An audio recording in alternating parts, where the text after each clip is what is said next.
Mm,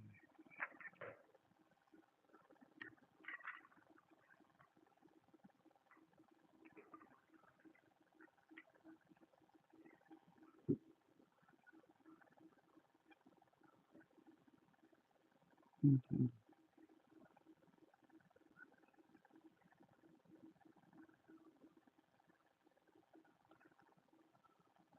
mm.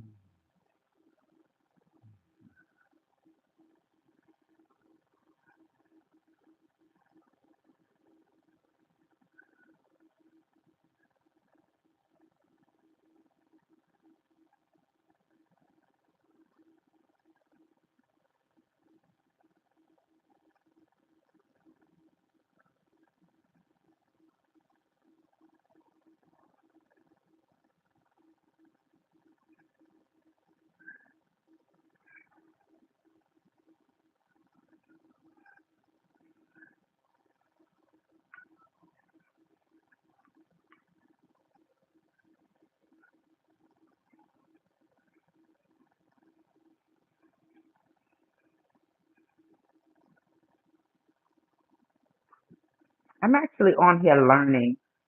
I want to cast this onto my television so when I am exercising, I can kind of do a live and listen to music.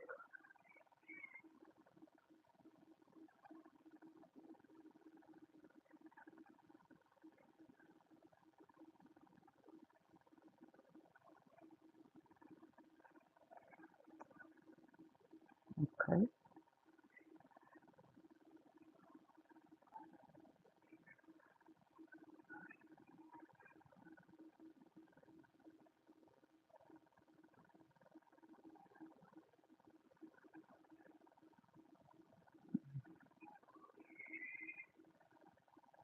I don't see how I can do it. I don't see. Mhm.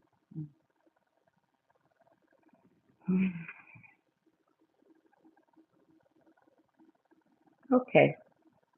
I've resolved to the fact that I don't think I can.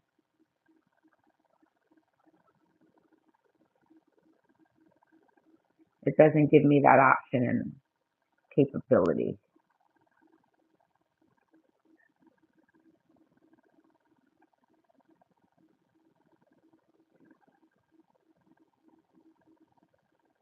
Sparkle? I love Sparkle. Sparkle. It's a movie from my childhood, and they remade it, starring Sparks, Jordan Sparks as Sparkle and Whitney Houston. My all-time favorite. Period. Ah, okay.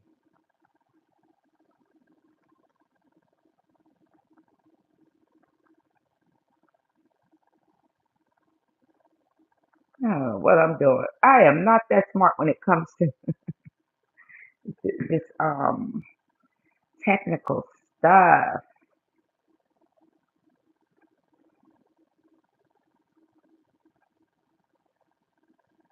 Well, how are you? I guess I'm living again.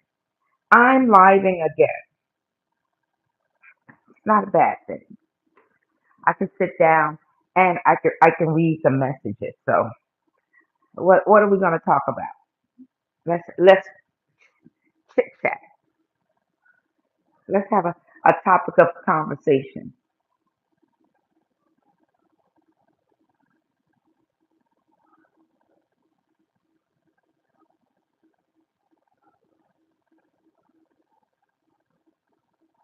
Hi.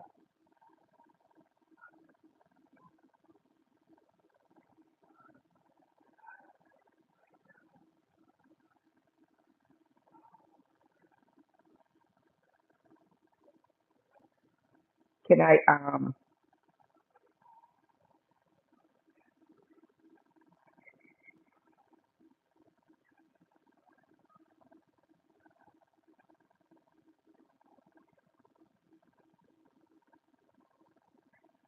okay.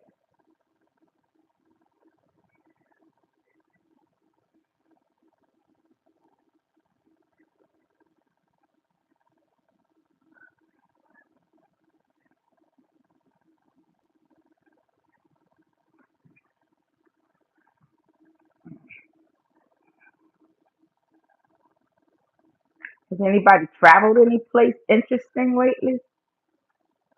Let me live vicariously through you. Where have you gone? Where are you from? Share. What are you doing? What are you doing?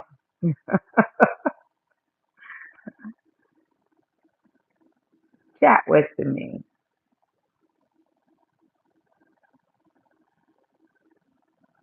Do you have any pets? Hmm? Do you have any animals? What type of pet do you have?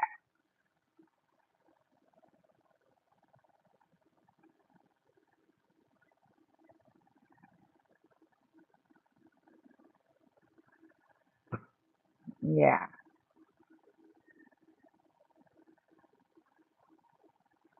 yeah.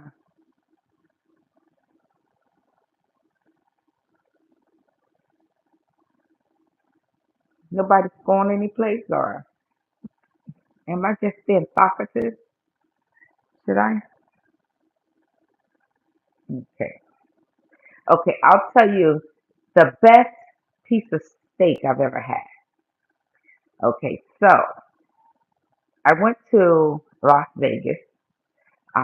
My girlfriend had planned a trip for a getaway for my birthday, and we went to Las Vegas. And in Las Vegas, there the place where we stayed was called the Strata Hotel, the Stratosphere. But there's a Strata diner or cafe there. I'm telling you, the best piece of steak. It was just so good. And I mean, I had eaten there a couple of times, but the steak was just amazing. I had some incidents there, but yeah, with the waiter, he got a little too comfortable.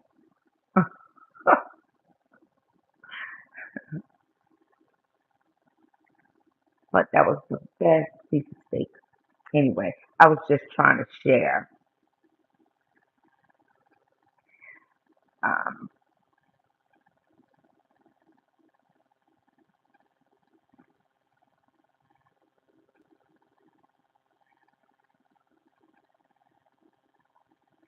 okay,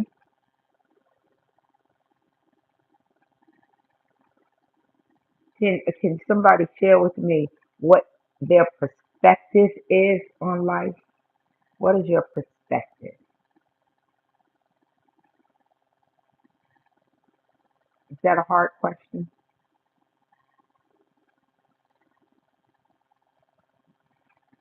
So pretty much, it's like share with me.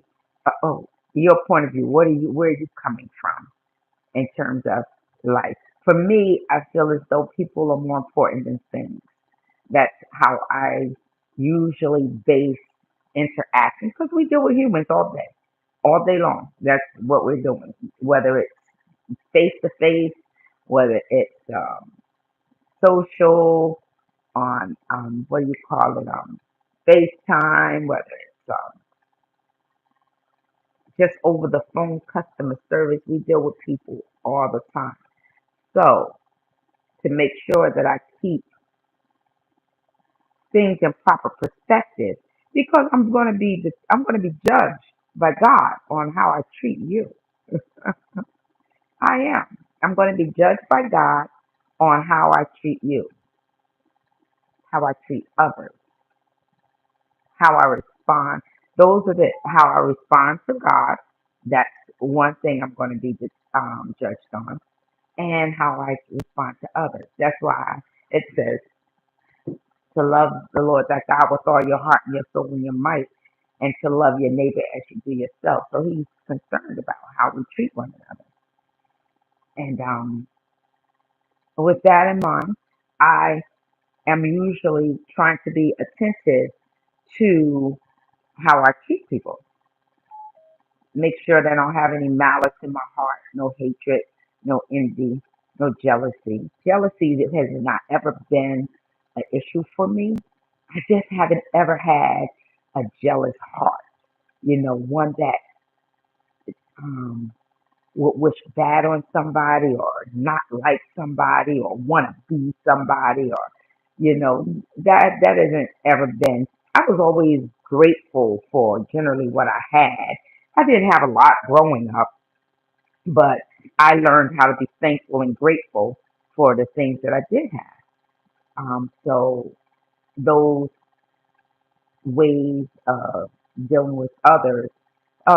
My not my perspective on life and how I deal with things. And as I said in the beginning, I feel like people are more important than things. Yeah, I'm not saying I don't want to hold people accountable for the things that they do. I'm not saying that. I'm saying that I don't feel as though I have to constantly punish someone for something that they did. Or I'm a forgiving person. It's not to say that if I feel like you walked over me or you tried to walk over me or if you just mishandled me, that I'm going to give you opportunity to do that again. I'll get out of your presence and avoid you at all costs if I feel as though that I'm going to be harmed or jeopardize myself in coming in contact with you. That's just like a person who, suffer physical harm from another person. We don't have to break bread anymore, and I don't have to hate you, you know, as a result of it. But that don't mean I have to be in your presence. And I'm not talking about, somebody that come at you and you are oblivious to who is this and what they're doing, and it's a kill or be killed type of attitude because you want to survive in that situation. And my perspective on life is just pertaining to that, because I feel as though, suppose I am stuck in a situation with one person. I'm stuck in a situation with one person, and only one of us can survive that situation. As long as that individual not trying to kill me, get rid of me, I would bow out gracefully and allow them to live. Um, and I would want to sacrifice to allow someone else to live.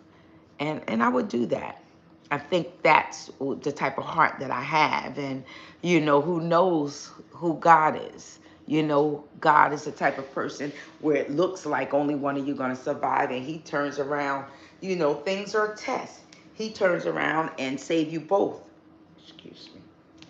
Nothing you ain't never seen before. He turns around and save you both. So I feel as though in instances like that, as long as a person isn't trying to hurt me, because if they are, then I'm going to do everything I can to survive that harm, even if it causes me to harm you to be safe. And but people are more important than things, and I'm important too. So don't get it wrong. Don't get it twisted. I just feel like I would consider you. I would put you first. Not foolishly either, but I would put you first. Whoo, that was a whole mouthful. So that's my perspective on life. You want to share? Anybody? There's a few of you up here. Share with me.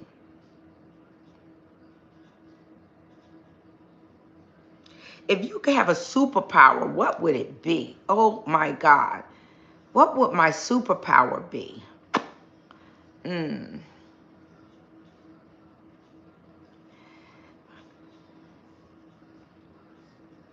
My superpower would be, it would kind of be selfish, I think.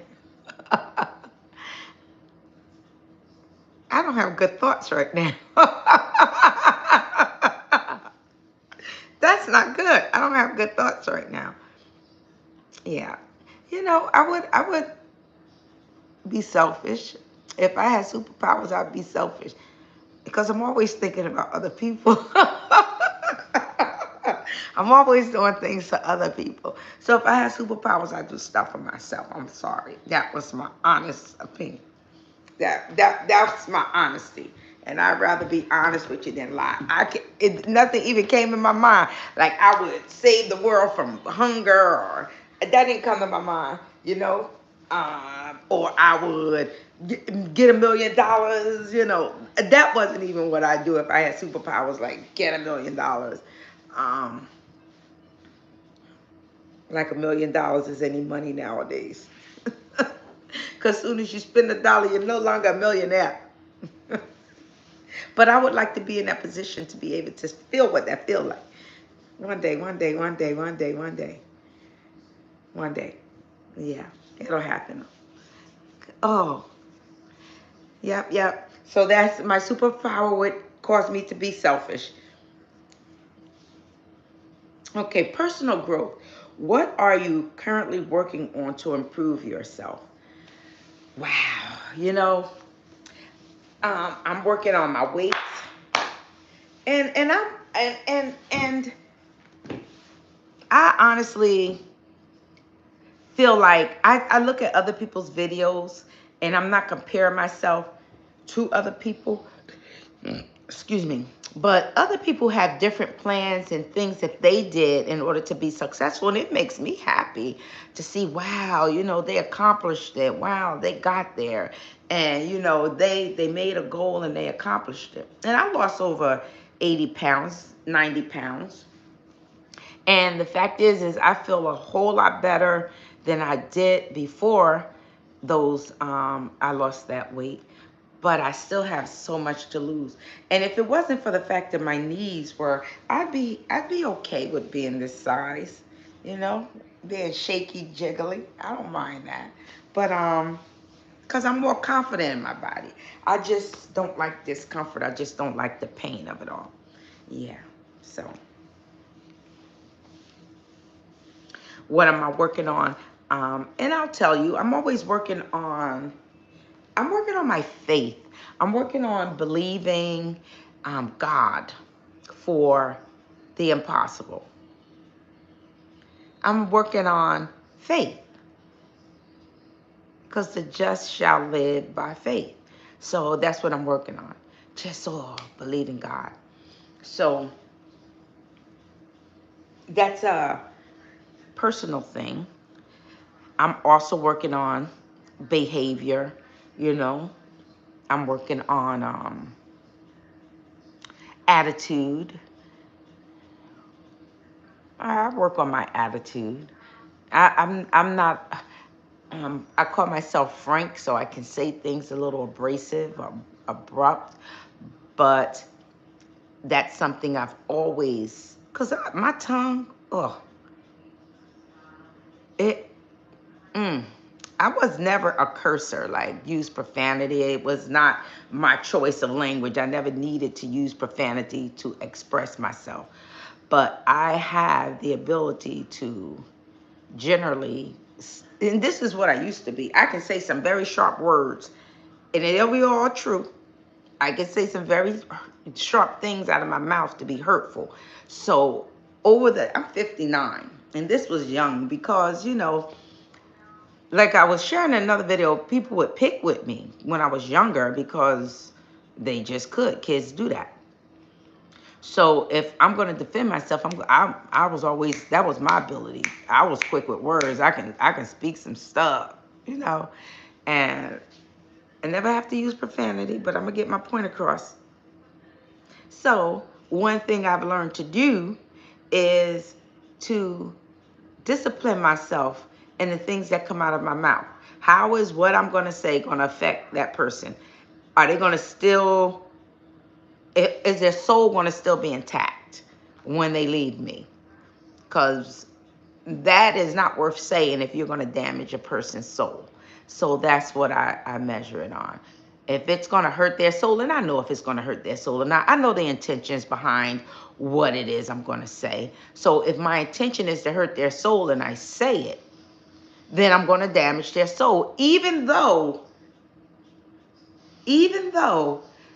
people may have like tough skin and you they would say that don't bother me, it rolls off of my back, and that very well may be true. I think that God gave me some tough skin for the fact that other people were like not so nice in their way of communicating with me in times past, in childhood, youth.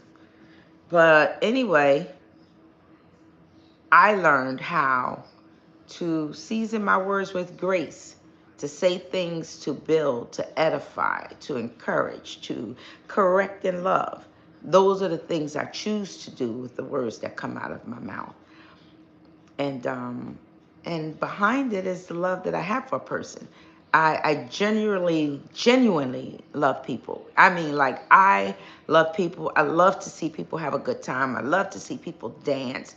I think dancing is everything. It brings energy. It increases your heart rate, which causes, you to get more oxygen in. And so dancing, I could just sit in, and I enjoy listening to people sing karaoke. It's like they're performing, they're doing something. I was always afraid because I never wanted to be in the front. I never wanted all eyes on me. So I was always afraid to sing karaoke, on top of the fact that I really, really can't sing. But I would enjoy listening to people. Now, I've embarked and started singing some karaoke too. One day, I did record one time, but I'm going to record because I've been needing some videos up on this YouTube. So I'm going to record some um, some karaoke that I do, and I'll share when I go to the places I go to. Hmm. Yeah. So let me see what else I can chat about. What piece of advice have you received that really stuck with you? That's a good one. The piece of advice, and it's a few, it's a number. I have a number of things that I've taken as advice. One of the most recent things, and it was bizarre how it happened. I was like, just recently, this was within the last 6 months, I'll say 5, 6 months. I was going through such a very challenging time, and I didn't know what I was supposed to do. I didn't know what to do. I know I needed to do something, but I didn't know what to do to get past that problem I was experiencing. And I was watching television, and my television went totally black, and the only thing was on it was, keep doing what you're doing until you have to make another decision. What did it say? Keep doing what you're doing until you have to make another decision. That's what it said. And I looked at the TV, keep doing what you're doing until you have to make another decision. And as quick as it was there, it went away. It must have been a commercial or something because the TV was on, but it went black. But that was a message that I needed to hear at that time. So I said, okay, I'm going to just keep doing what I'm doing until I have to make another decision. And I just continued to do what I did. And still, you know, life was just happening. And it's a different place today. But I've been using that piece of advice to help me to move past some things. I have in my bathroom a plant. And this plant, it was like, and maybe I should get a chance to show it, but the plant wasn't growing. It was dying. And it has these big waxy leaves, like about that big. And they just come out, about 6 or 7 of them just on the stem. So I water it, I'm trying to be a low maintenance type of planter because I don't have a green thumb. And I watered it. I went on my vacation, and for like 12 days I was away. And even though I came back from the conference, and I was like looking to be really motivated and pumped, because over time I lost my zeal, I lost my enthusiasm, I lost my passion for doing things, because I've done so many different things, and I didn't know what thing at this point in my life I'm supposed to be doing, because I've come out of health issues. I work a job, but there are other things in life that I'm supposed to be doing. I'm not just supposed to be working a job, whether it's volunteering, starting business, whether it's, helping out other people. I'm supposed to be doing something else besides just a 9 to 5 job. That brings the income, but life is more fulfilling for the other things that I have to partake in. So, and my passion, I lost it. I had nothing that I really was thrilled about doing. And even the things that I'd done in the past, because I lost a business and it closed and moving forward, then COVID coming and shutting us down, affecting our lives. So, reinventing and becoming more familiar with something new or doing something old. And that was another dilemma. Was I supposed to be rehashing or reestablishing the older things that I've done over the last 20 years? Or am I supposed to be starting new things and picking up new passion and finding new interests and zeal to be able to fuel my reason for moving forward and doing anything? So I was in a very tough spot, not knowing which direction I'm supposed to go in. And when I came back from the conference, when I came back from my 12-day trip, I was still feeling like depleted, although I had gotten some really useful information and saw, people doing and making and accomplishing, running multiple businesses, you know, at one time, being in a position to hear these people and what they're accomplishing. I know that there are things I needed to do. So coming back, I was still feeling like, okay, I heard all that. That was all good. I still need a drive. I still needed a drive. And I still didn't have one. I looked over at that plant in the corner, and that plant had sprouted up like 6 to 8 new petals. And it caused me to cry because I felt like I was so unproductive. And I'm always looking to be productive. And I felt so unproductive in my life that looking back at the plant and seeing those petals, that was a total God moment, because I think it was just, I needed to see that to let me know that even though you don't see anything growing every single day, or that you don't see the accomplishments that you are working on and the fulfillment of them every single day, at some point, those things are going to flourish. Not only am I going to be able to see them, but they're going to just be able to be seen by anyone. So that was so encouraging to me that it made me cry and grateful to God. Like, it was a worship moment. I don't know what you know about worship, but you should spend some time worshiping God and appreciating Him for who He is. And if you don't know who He is, my God, if you don't know who He is, it is not because He didn't introduce Himself to you. It's not because of that. It's because you may not be familiar with His voice enough to know that it is Him talking to you. And sometimes, there are parables in the Bible, and it talks about hearers, the different types of hearers.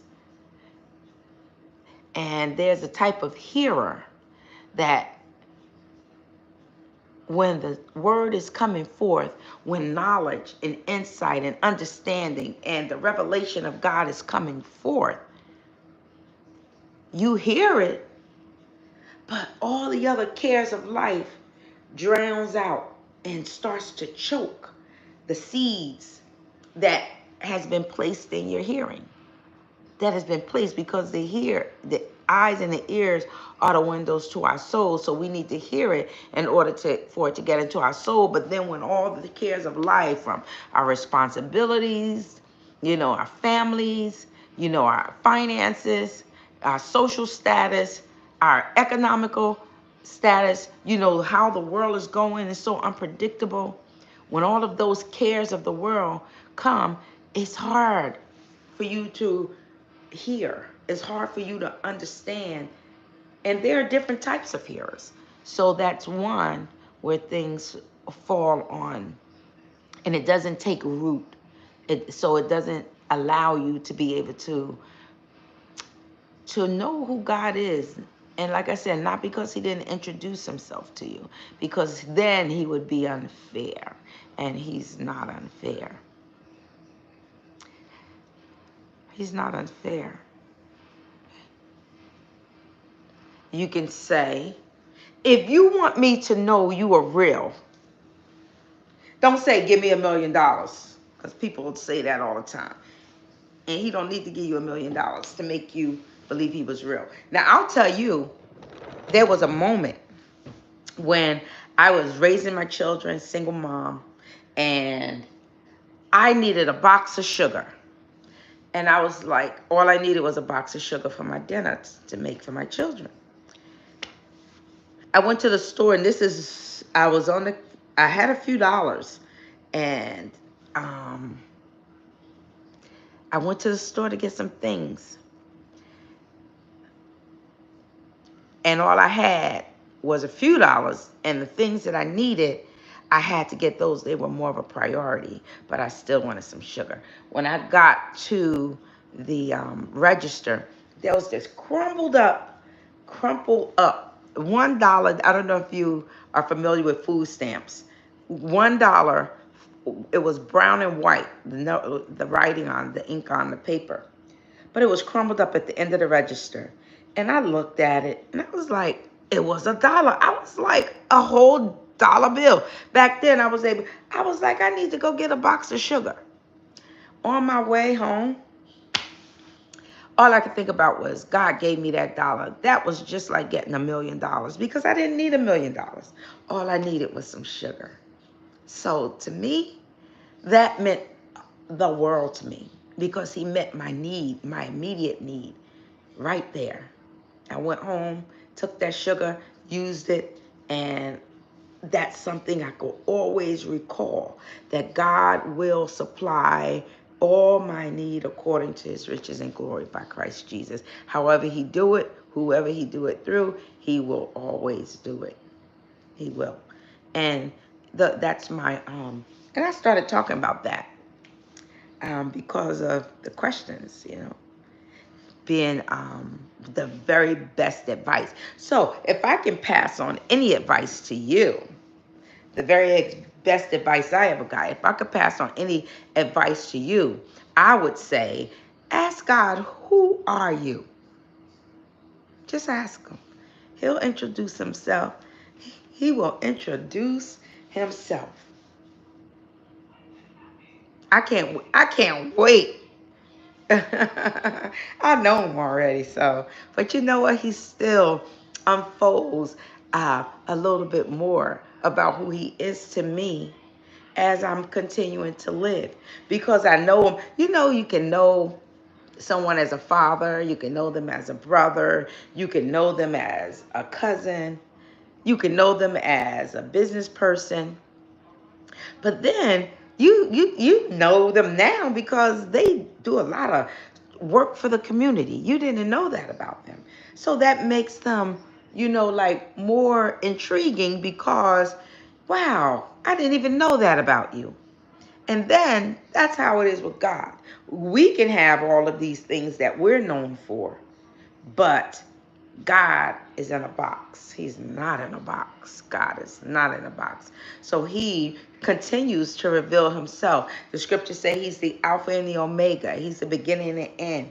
He's the strong one, the double-breasted one. He is, oh my God, El Elyon, Elohim, Jehovah Rapha, Jehovah Nisi, Jehovah Sidkenu. Oh, yes, he is. So he will expose who he is to you based upon your personal interaction. You may never need God, because you might have been born with a silver spoon in your mouth. You might have been. And you may never have experienced lack. You may have never experienced need because you've always had everything you wanted and needed. And sometimes the scripture even clarifies that it's harder for a rich man to get into heaven than it is for a camel to go through the eye of a needle.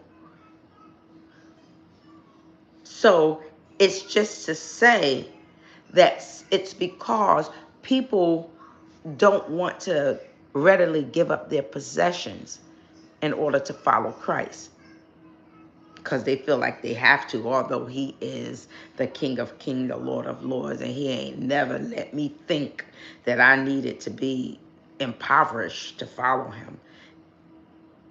Nah. Why would a king want you to be in poverty?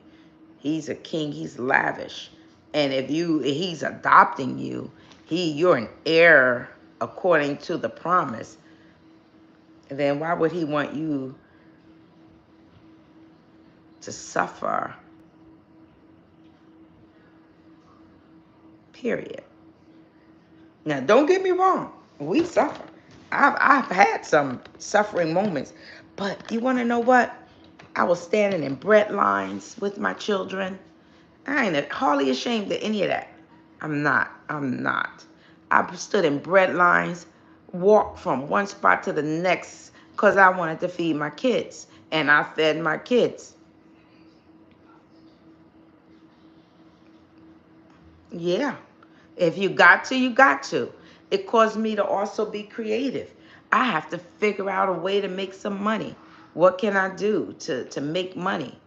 I remember, and this wasn't a money making project. I cooked dinners one time in my life, like made dinners and sold them,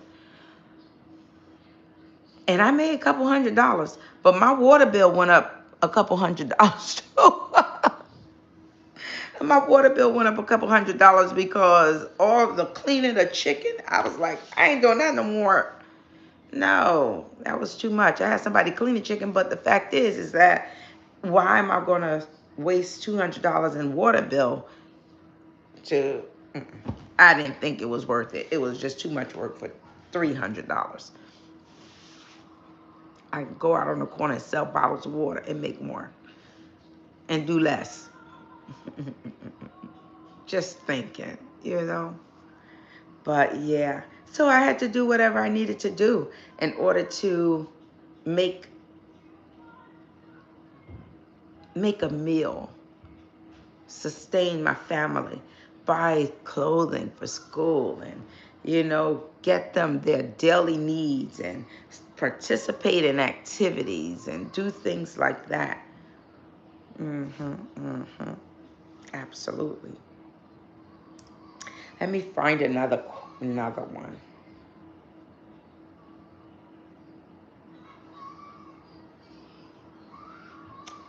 Hmm. Do you have any weird habits? Probably. Do I have any weird habits? Let me see. The first thing that comes to my mind is sometimes I get ingrown toenails because I've had quite a bit of surgery on my feet. So they sometimes, my toenails become ingrown. And what I do is I'll like have to break it off so I can get out of that little pain. And then I'll like put it right here in my mouth. So that's weird. I'm sorry. That's gross. But it's true. It's true. It's true. It's true. Yeah. Hello. So overall, that's one of my weird things that I do. Yeah. And I ain't ashamed of it. I ain't ashamed of that either. You're being over dramatic.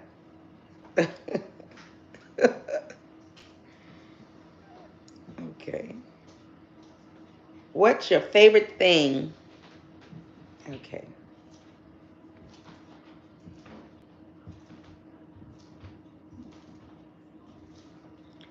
Okay. I answered a lot of questions. Let me go to a different poll.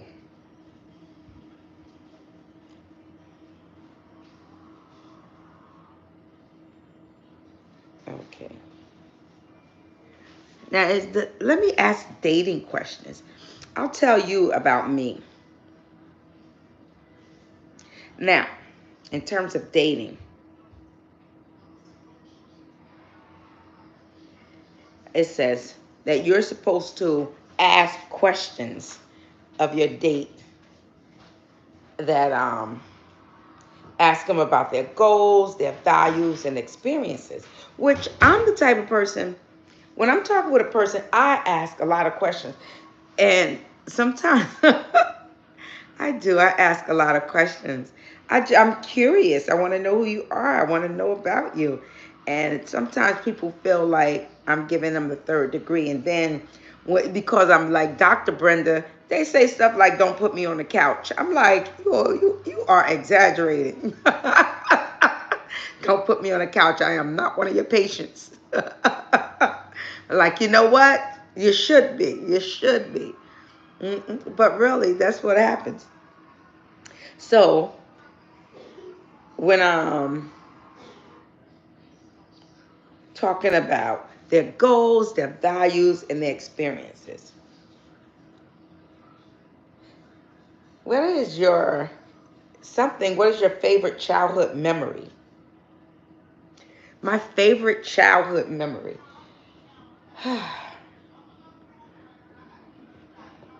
My youngest childhood memory, I can share that. My youngest childhood memory was when I was in like first grade. And I feel like it was the first time I had a peanut butter and jelly sandwich. On the way that they made it in school, because of course I had peanut butter and jelly. I was a little kid. But they made it, that peanut butter and jelly sandwich in school, and it would be like square like that. They cut it in two. But it was the best peanut butter and jelly sandwich that I think I've ever tasted in my life. That's my youngest memory, childhood memory. Now, my best, I don't know. I don't know that I have any great childhood memories. I don't think I had any bad memories. Nothing's like just popping up. I always enjoy spending time with my family. Christmas time was always wonderful with my mom. And it was always four of us, four girls. I have no brothers, but my cousins were always the men in our lives as our cousins. Yeah, fond memories of them. Yeah, our families always stayed so very close. There were 11 of siblings, and they stayed close from Philadelphia to, oh my God, to Virginia, to South Carolina, to Jersey. And when we get opportunity to see one another, it's always good. So those are my favorite memories, being with my family and seeing my cousins and spending time. I have a family in Philly, and when they would come up, it was like seven of them, I believe. That maybe five of them would come up, but and they were all boys, and they were our cousins. And when we saw our auntie and uncle come with that blue station wagon, everything was perfect. Because our cousins from Philly were here. Yeah. So it was nice growing up with the family. Getting knowing certain dishes, having certain dishes that those were fond memories. But Christmas with my mom, we always had four girls, and my mom would have like a sofa. She used to love to reupholster furniture, and I learned that from her. She would do it so beautifully. And wood furniture that we had, the frame was so like colonial and elegant. And she would always like to change the material on it. So she taught me how to put those thumbtacks and reupholster the whole sofa. Oh, it was so pretty so many times. And on the sofa, she would put one of our Christmas here, one of Christmas there. We had two armchairs, and she would put one of with the four girls, so we all knew where we were, where our stuff was. It would be on one of those spots, and we would always get. I don't know, and I don't think I've ever done that even with my kids as they were growing up. I always had like and I can't say this word so good, fruit. I always have fruit, candy, like my mom did. She used to give us our own individual bags with apple, oranges, and candy and nuts. And she would put that on our spot where our gifts were and what we were what we had, and when we woke up that morning. But yeah, that's a fond memory of Christmas. And my mom loved fish tanks. So she always had a fish tank. And it was always so nice and relaxing to look at and enjoy. It's soothing. It's like, and then seeing the things that are inside of the fish tank, like the coral reef and how beautiful it would be, was very relaxing and soothing. And I love that. Those are fond memories of my childhood. What's the most interesting thing you've learned recently? Oh, I think, and my battery is about to die, but I think what I've been learning a lot about foods that benefit your body. So I'm excited. I'm really a big. I love exercising. I really do. It's. I just wish I can do more. I wish I can. Like, I'm the type of person. I'll be up on that step and I can do it. I have a high stamina and I can do it. It's just that my knees don't give me that ability. So while I'm strengthening myself, I'm doing as much as I possibly can. And furthermore, right about now, I'm doing it because it strengthens the visceral fat connected to my skeletal bones. So to make my bones stronger. All of that matters. I'm interested. Those are the things that I'm learning now. How to be able to figure those things out to get the best optimum results for what I'm trying to do. And and the eating is another thing that I enjoy knowing what foods are benefiting my body. Like, I don't take any medications. I'm relatively healthy. No diabetes, no high blood pressure. My good and bad cholesterol are in wonderful levels. Even when I went to my last physical, the doctor said my low cholesterol, which was already in good levels, went down some more. So I know that the foods that I'm putting in my mouth are beneficial to me, which they've always been, and I know how to feed myself. But I'm at a point where I need to couple the exercising and the eating plan together, and I'm trying to create that balance for myself. And so I'm excited about learning how to, because at some point it's going to, all what I'm working towards is going to manifest. I'm going to get to a healthy place. I'm going to get to a healthy place because I'm not going to stop until I do. I'm going to get to a healthy place where I can enjoy walking. I have these knees right here. Let me show you these knees right here. These knees right here. I want to get my legs to the point where these two knees are not fighting one another, that they're not warring against one another when I walk, because they're constantly challenging one another. But yeah, that's my goal, to be in a position where I can. I think I need to. I guess I'm going to end this live. I'm going to change positions. I'll probably come back on live. I think I've enjoyed those questions. It gets me talking to myself. Thanks for joining.